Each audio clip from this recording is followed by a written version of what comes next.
Du coup, bonjour à tous, bienvenue à la Web TV numéro 4 de la Maison du Tourisme.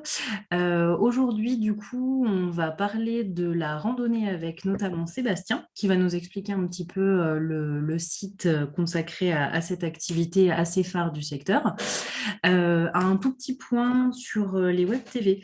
Les Web TV, elles ont été mises en place pour remplacer ce qu'on appelait les rendez-vous du tourisme qui avait lieu en général à l'automne et qui en fait était un rendez-vous qui permettait aux partenaires et prestataires touristiques d'ailleurs de venir à la rencontre des agents de la MDT et pouvoir voir avec eux, expliquer peut-être un petit peu les services qu'on pouvait proposer et régler aussi en direct d'éventuels soucis ou tracas qui pouvaient persister. On a voulu en web TV tout simplement et ben en fait, pour avoir un côté plus pratique et surtout un peu plus écolo aussi. Et également garder la partie replay qui permet aux personnes ne pouvant pas être présentes en direct de pouvoir quand même regarder après coup cette session. Malheureusement, aujourd'hui, on n'a pas de prestataire touristique, mais voilà, on tenait quand même à faire cette web TV pour avoir une trace, on va dire, de cette intervention et pouvoir avoir une explication un peu plus textuelle, on va dire, enfin non, orale plutôt de l'appli de rando. Donc, du coup, Sébastien, je te laisse nous présenter tout ça. Alors bonjour à tous, donc Sébastien Giraud, je suis chargé de la randonnée à la Maison du Tourisme du Livre d'Aforez. Donc je vais vous présenter le site internet dédié à la randonnée, que ce soit randonnée à pied, randonnée VTT ou randonnée cyclo. Donc je vais partager mon écran, ça veut bien marcher. Vous me dites si ça marche. C'est bon. C'est bon pour vous? Donc voilà, on est sur le site Livradois-Forez Rando, donc www.livradois-forez-rando.fr. Sur ce site internet, vous allez retrouver l'intégralité des balades, des circuits de randonnée pédestre sur l'ensemble du territoire du parc Livradois-Forez. Donc le site, il est scindé en trois parties, donc la partie à pied, la partie à VTT et la partie à vélo. Pour la partie à VTT, la partie à vélo, le contenu va être développé, on va dire, cette année. Donc, pour l'instant, il n'est pas encore bien développé. Moi, je vais vous parler aujourd'hui de la partie à pied. Donc, quand vous cliquez sur à pied en haut, vous voyez l'intégralité des circuits sur le territoire du parc. Donc, actuellement, il y a près de 200 circuits. Vous voyez là, 196 résultats. Donc, actuellement, il y a près de 200 circuits sur le territoire du parc. Donc, vous pouvez choisir les circuits. Il y a plusieurs façons de choisir les circuits. Vous avez le module cartographique où vous pouvez zoomer et du coup, vous voyez les balades, le départ des balades plus en détail. Il y a la partie liste, on va dire, avec toutes les balades du territoire. Et vous avez une fonction recherche. Donc, la fonction recherche, pour avoir cette fonction recherche, vous cliquez sur le petit icône pédestre. Et là, la flèche au fond, vous pouvez filtrer en fait les balades que vous souhaitez. Donc, par niveau, par durée, par dénivelé, par longueur. Et vous pouvez également filtrer à la fin les balades en famille. Voilà. Si vous voulez des balades plus familiales, vous cliquez sur le petit carré en famille. Vous avez seulement les balades famille qui apparaissent sur le territoire. Donc, je vais l'enlever. Hop. Vous avez un deuxième mode de filtration, on va dire. Dans plus de critères, vous pouvez filtrer par commune. C'est-à-dire que vous avez la liste des communes du parc et quand vous cliquez sur une commune, il apparaît tous les circuits de la commune en question. Voilà. Donc, je vais remettre toutes les communes.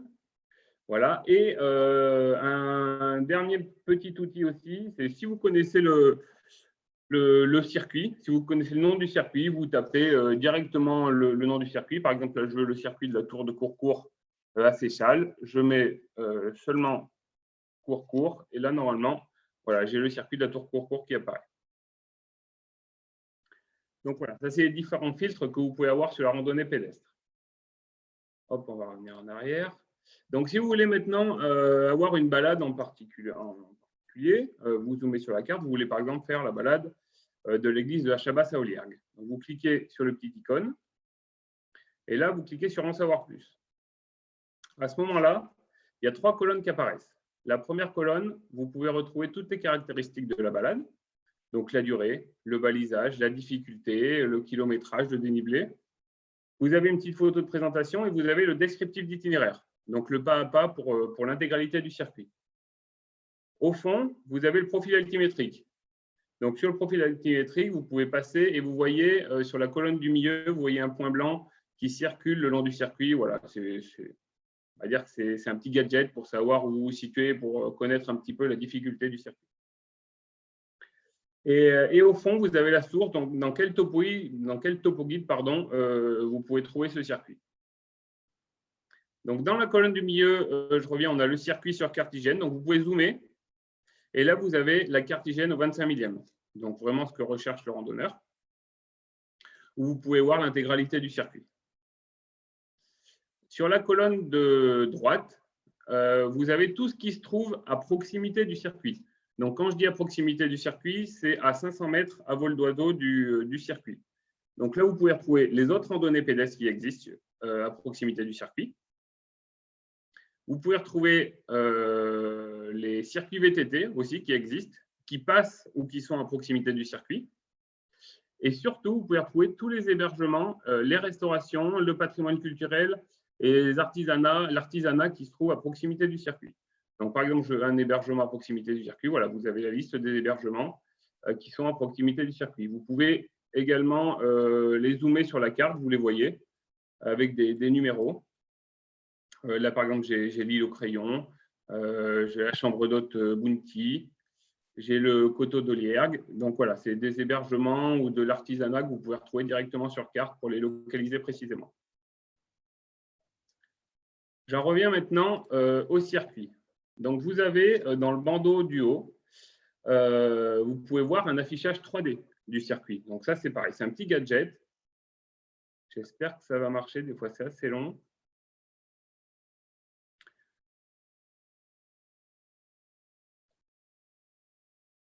Voilà, où vous retrouvez le circuit sur carte, vous pouvez vous déplacer, vous pouvez zoomer, vous faites ce que vous voulez.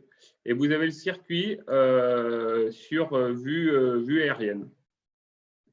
Vous pouvez même, ça c'est pareil, c'est un petit gadget, randonner depuis votre PC. Donc vous mettez l'option rando et avec la flèche, vous pouvez randonner. Alors évidemment, c'est un gadget, hein, c'est bien mieux de le faire en vrai. Le deuxième petit icône, et ça c'est très intéressant, c'est pour imprimer la fiche. Ça veut dire que vous êtes sur la balade, vous cliquez sur imprimer la fiche et là, ça vous génère un PDF où vous retrouvez toutes les caractéristiques du circuit. Vous retrouvez le descriptif d'itinéraire et vous retrouvez la carte. Voilà, donc ça, vous pouvez l'imprimer, tout est gratuit. Voilà, vous cliquez sur imprimer, vous pouvez le télécharger sur votre ordinateur. Voilà, il n'y a aucun souci, tout est gratuit là-dessus. Je reviens du coup sur le site Rando. Vous avez ensuite le télécharger. Donc ça, si vous avez des GPS, vous pouvez télécharger la trace GPX ou KML pour la rentrer dans votre GPS et avoir directement sur votre GPS la trace du circuit. Alors, je vais faire un petit aparté. Il existe également, pour que ce soit bien plus pratique pour tout le monde, une application qui s'appelle Librador Forez Rando, qui est téléchargeable sur Android et sur Apple. Cette application vous permet notamment de retrouver l'ensemble des circuits du territoire. Donc, c'est une application gratuite, hein, je ne sais plus si je l'ai dit. Cette application vous permet de retrouver l'ensemble des circuits du territoire. Alors, il y a deux choses qui sont très intéressantes là-dessus, sur l'application. C'est que, d'une part, vous pouvez être géolocalisé en permanence. Et d'autre part, vous pouvez télécharger l'application. Enfin, il existe un mode hors ligne. C'est-à-dire que vous pouvez télécharger l'application quand vous avez un Internet et quand vous préparez la balade chez vous la veille, par exemple. Et le lendemain, sur le terrain, pas besoin d'avoir de réseau Internet, pas besoin d'avoir de Wi-Fi, pas besoin d'avoir de connexion. Seulement votre déplacement avec la carte en fond sur votre téléphone mobile. Donc, c'est très, très pratique et c'est gratuit. Donc, l'application, je vous le redis, c'est Librador Forez Rando.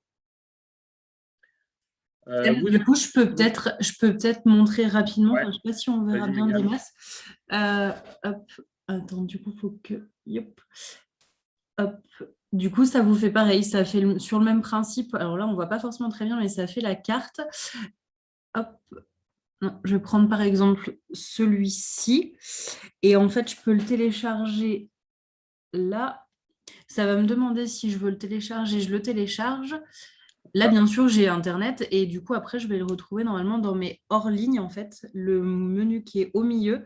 Et après, je peux couper mon Wi-Fi, ma 4G et je pourrais avoir toutes les informations du circuit avec moi pendant la rando.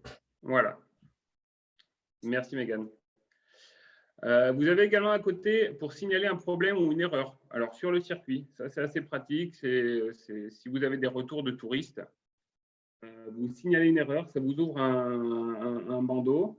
Donc, vous mettez l'activité, vous renseignez les champs, donc l'activité, le problème rencontré. Vous pouvez mettre un petit commentaire, votre adresse mail. Et là, ce qui est très intéressant, c'est que vous pouvez localiser l'endroit du problème. Voilà, si c'est ici, hop, je clique ici, il y a le petit point d'exclamation qui se met. Vous pouvez joindre des photos, donc vous mettez les commentaires. Et quand vous cliquez sur signaler, moi, ça m'envoie directement un mail. Et après, du coup, je peux faire remonter les problèmes ou aller directement les régler sur place. Ça dépend de l'ampleur des soucis. Également, vous pouvez partager la randonnée en question, donc sur Twitter, sur Facebook et envoyer par mail. Et vous pouvez l'ajouter à vos favoris. Je vais juste faire un petit retour en arrière sur la page d'accueil. Je ne vous en ai pas parlé. Il y a un petit bandeau sur la droite de la page d'accueil où vous pouvez voir des filtres qui ont été créés, donc itinérance, les incontournables, les balades en famille et les balades sportives. Donc ça, si vous cliquez directement sur ces filtres, voilà, vous voulez faire une petite balade en famille, vous cliquez sur balade en famille et là, directement, ça vous ouvre l'ensemble des balades familiales du territoire. Voilà, c'est un filtre qui est déjà créé et que vous pouvez retrouver sur la page d'accueil. Donc pareil sur l'itinérance, pareil sur les incontournables et sur les balades sportives. Voilà, donc là, je vous ai présenté le site sur son aspect randonnée pédestre. Voilà, comme je vous ai dit tout à l'heure, le randonnée VTT, le randonnée à vélo va être développé au cours de cette année. Voilà, je ne sais pas si vous avez des questions.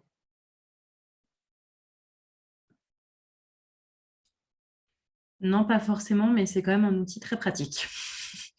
Pour le coup, très pratique et quand même hyper complet et qui plaît, je pense, de plus en plus pour le coup. Les gens aiment bien les cartes papier, mais c'est vrai que ça, on a l'avantage d'avoir un joli outil.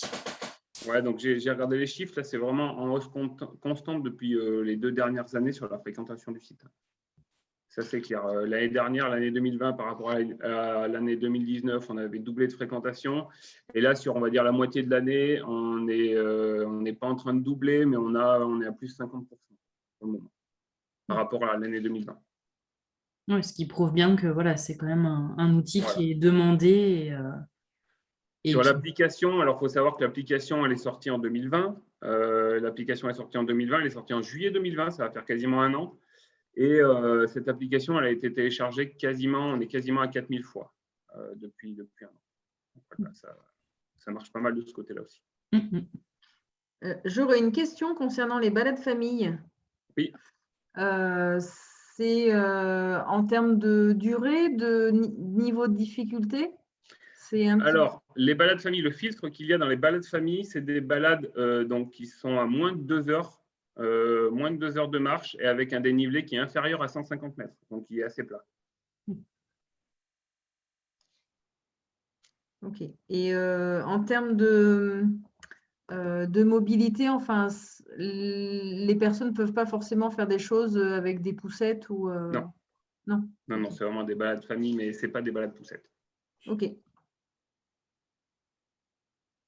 Et à contrario, les balades sportives sont plus considérées comme les plus longues et les Ouais, plus c'est ça, difficiles. les plus longues et les plus dures. Les balades sportives, je ne me rappelle plus le filtre, mais je crois que c'est des balades qui font plus de 4 heures de marche. Et après, en dénivelé, je ne me rappelle plus quel filtre j'ai mis, mais c'est plus de 4 heures de marche, c'est sûr, avec, je pense, je suis en train de regarder, mais plus de 400 mètres de dénivelé minimum. Ouais.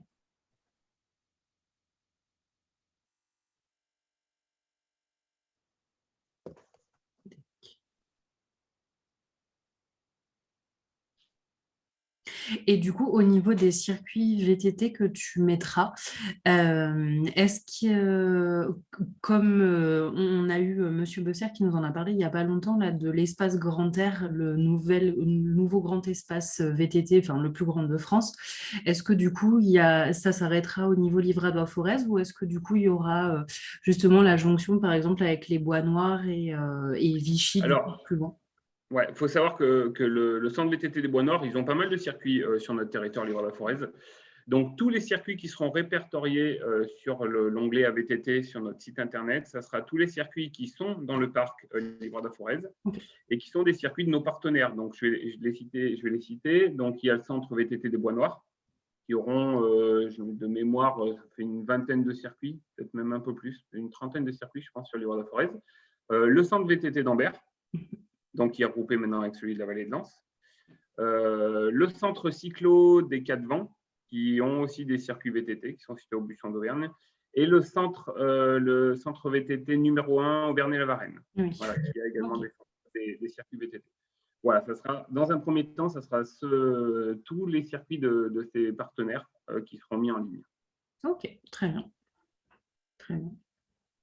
Et après, au niveau des incontournables, ça va être au niveau soit panorama, soit… C'est ça, c'est les balades, voilà, les balades classiques à faire, Ouais. un petit peu disséminées sur tout le territoire. Les balades avec la plupart du temps des balades à base de panorama et de points de vue. Bon, bah écoute, je pense qu'on a fait le tour à peu près. Bon, de toute façon, si vous avez des questions supplémentaires, vous pouvez me contacter par mail ou par téléphone. Il n'y a aucun souci. Je vous répondrai. Et voilà, parce que on n'a peut-être pas pensé à tout dans la présentation, mais voilà, si vous avez besoin d'autres choses, d'autres renseignements, que ce soit même sur les topoguides papier ou autre, il n'y a aucun problème. Ah, on peut peut-être rappeler les nouveautés les nouveaux topoguides à venir. Oui, alors les nouveaux topoguides à venir, le balade des randonnées en Pays d'Ambert, pour l'instant, il est à l'impression. Il va sortir courant juillet, donc il sera disponible dans les bureaux là, courant juillet 2021. C'est un nouveau topoguide. C'est plus une mise à jour de l'ancien topoguide. Il y a des nouvelles balades aussi dans ce topoguide. Il sera au même prix que l'ancien, donc à 5 €. En 2021, il y a également un nouveau topoguide sur le secteur de Lezoux qui sortira, donc le balade des randonnées entre Dor et Allier. Alors lui, pour le coup, il arrivera plutôt à l'automne. Donc voilà, c'est pareil. Il y a des nouvelles randonnées dedans, des mises à jour d'anciennes randonnées, donc c'est la même chose. Celui-ci, par contre, passera de 5 à 6 €. Voilà, le nouveau topoguide sera à 6 €. Ok. Bon. Je pense qu'on est paré. Maintenant, il n'y a plus qu'à il n'y a plus qu'à chausser le matériel et… Qui attendent le soleil et puis c'est Oui, parti. oui. Remarque aujourd'hui, s'il pleut pas trop, ça peut être un bon temps pour randonner Ça aussi, peut aller. mais voilà. Bon, bah, du coup, on va clôturer et puis voilà, on reste à votre disposition si jamais il y a besoin de compléments d'information. Et puis après, les bureaux sont également présents voilà, pour vous renseigner s'il y a besoin de voilà, compléments d'information ou autre. Et la prochaine Web TV, du coup, est en septembre. Il n'y en aura pas à l'automne, n'importe quoi, en août, pardon. Et ce sera le 7 septembre sur plutôt une partie un peu pré-bilan, on va dire, parce qu'on sera quand même un petit peu encore dans l'arrière-saison, on va dire, mais voilà, pour faire un petit retour et un récap un peu de comment est-ce que les prestataires ont vécu leur été. Donc, du coup, on vous dit à bientôt pour une prochaine. Bonne journée, au revoir. À bientôt. Merci.